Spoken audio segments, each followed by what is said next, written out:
Here we have a Citroen C3. It's a 2009 model, roughly 37,000 miles on the clock, and it's the 1.4 diesel engine. So today this car's in for a service, and as part of the service I'll be doing an engine oil and filter change. If I can get into the bonnet.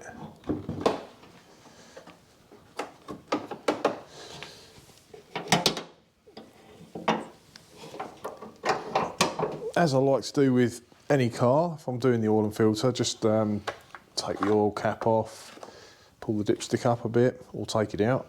It just helps the oil flow out a bit better underneath when you take the plug out of the sump. The oil filter is located down here, so we'll make a start accessing the oil filter.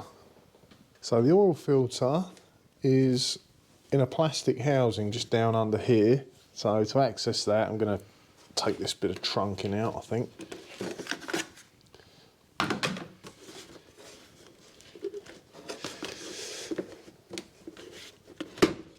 Just have to squeeze that together to pull the ears in to get it out of there. And that one probably just pulls out, yeah. And there you can see the housing, which I believe is, yeah, there's a 27mm.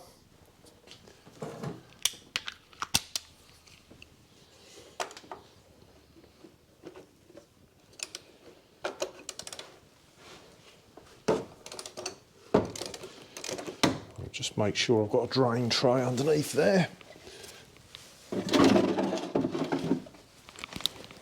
You often get a little bit trickle out.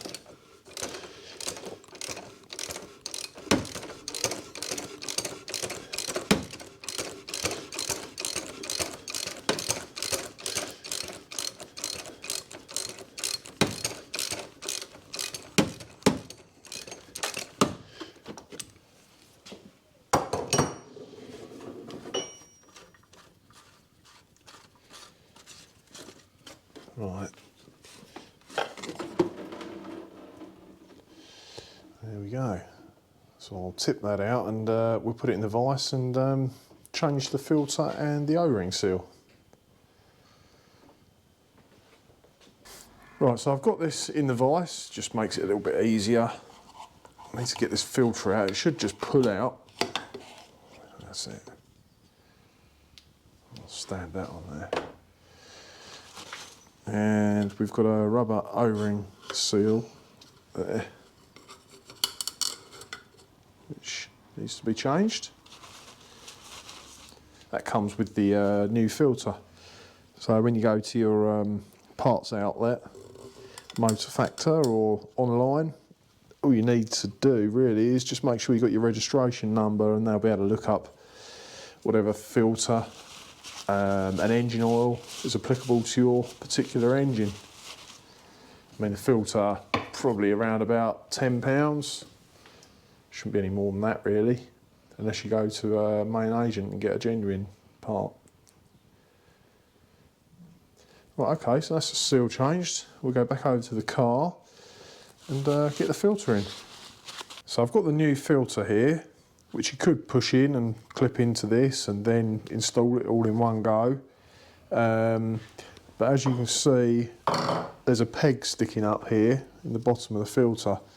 It is designed to turn and stop and go into a hole in the housing there. It's in around about the 7 o'clock position. I just prefer to push this in place before I put the top on, or before I push this into the housing.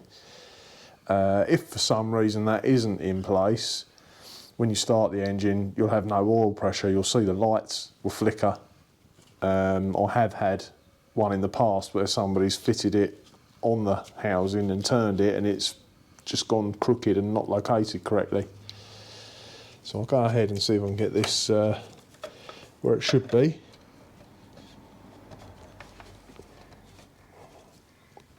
That feels like it.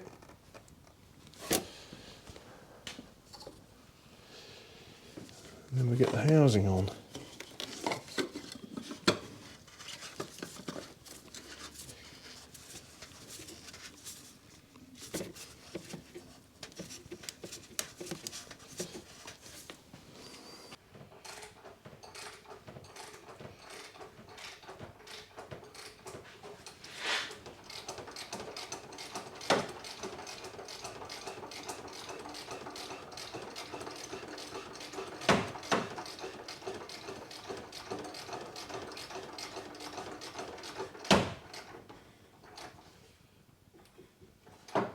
So you don't have to go too mad at tightening these.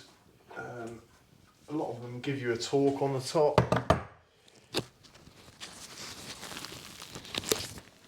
Which, if you've got a torque wrench, that's great. I think this one, they're usually around 20, 25 Newton meters. But you just got to be sensible because it is only plastic. Right, that's back in. Let's get this pipe back on. So that just pushed in that end. And this end as well. See if I can wipe off my mucky handprints.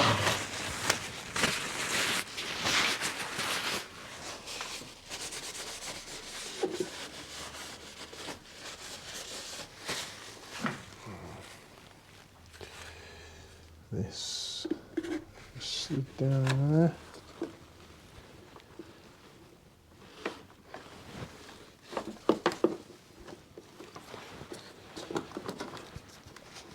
That's it. Okay, so that's the filter done. Next we'll get it up in the air and drain out the sump.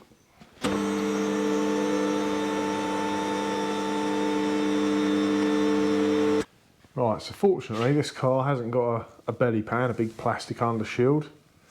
Makes life a bit easier for me. Here's the sump plug, right at the bottom of the sump. It's 21mm.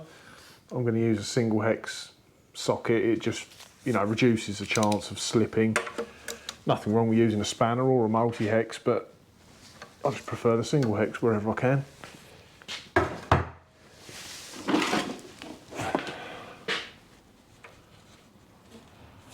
So that's not too warm. The hotter it is, the faster it comes out.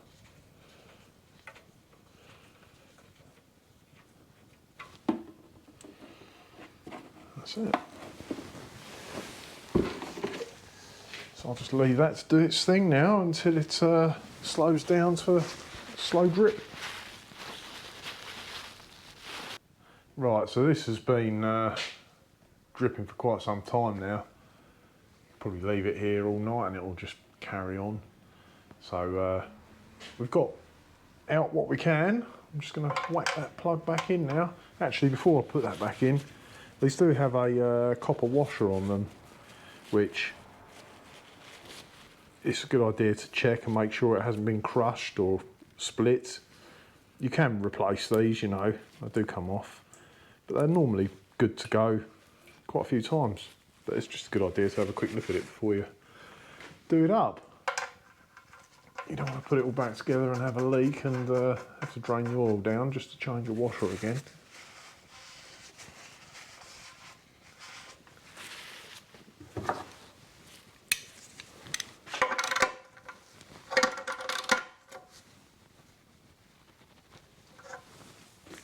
That's it. Nip that up. Right, next we'll drop it down and refill with oil.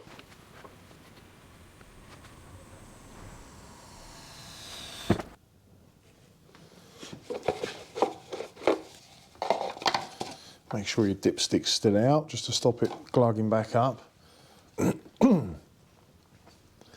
So when I collected the oil, they suggested 3.8 litres this engine should hold. I'm going to start with about 3.4 and just run it up and check it from there. It's a lot easier just to top up in little dribs and drabs rather than overfilling and having to get back underneath and drain a bit out. Gets a bit messy. Of course, too much engine oil can cause problems, just like not enough. So you want to get it as close to the maximum mark as possible without going over, really. So there's so many different types and grades of oil about. So as long as you give your parts supplier your registration number, they'll be able to recommend what's suitable for your engine. I mean, you should be able to get 5 litres for around 50 or 60 pounds at the time of recording anyway. That's changing quite quickly. So that's got 3.4 litres in it. I'm just going to run it up and we'll see where it is. So when you start up the car, don't need to rev it. It's not a good idea to rev a car up that's been drained of oil. Sometimes it can take a little while for it to pick up and circulate again. Oil pressure light's gone straight out, so that's good. All sounds normal.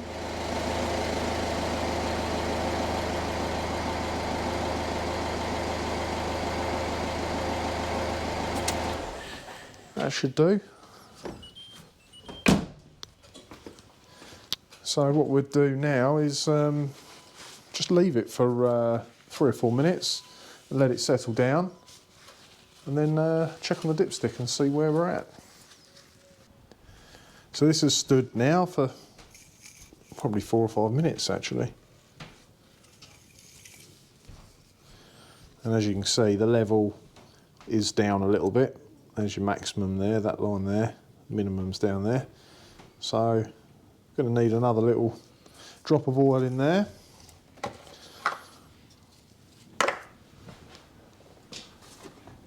Which I'll have to go and get some more, but basically, yeah, I'm just going to be topping up now in small dribs and drabs, letting it settle for 3 or 4 minutes and checking again on the dipstick. You don't have to run it up again because it's already run. The oil galleries and the oil filter have all been filled with oil. So that's about it really, just to keep topping up in little dribs and drabs. I've been topping it up just sort of 0.2 of a litre at a time, and as you can see, we're just fractionally under the maximum mark there. I'm just going to put a tiny little dribble more in and leave it at that, because the longer the car stands, it can take hours for it to all drain down completely. And that'll do. And that is, as the parts department recommended, 3.8 litres. So I'm happy that that's fine now. Make sure that's back on. Dipstick's back in. All that's left now will be just to give it a run around the road. And I always like to double check, make sure there's no leaks from the filter or the sump plug. Well, thanks for watching. Hopefully the video's been of some help for you. And if it has, please consider hitting like and subscribe. It'll help our channel out no end.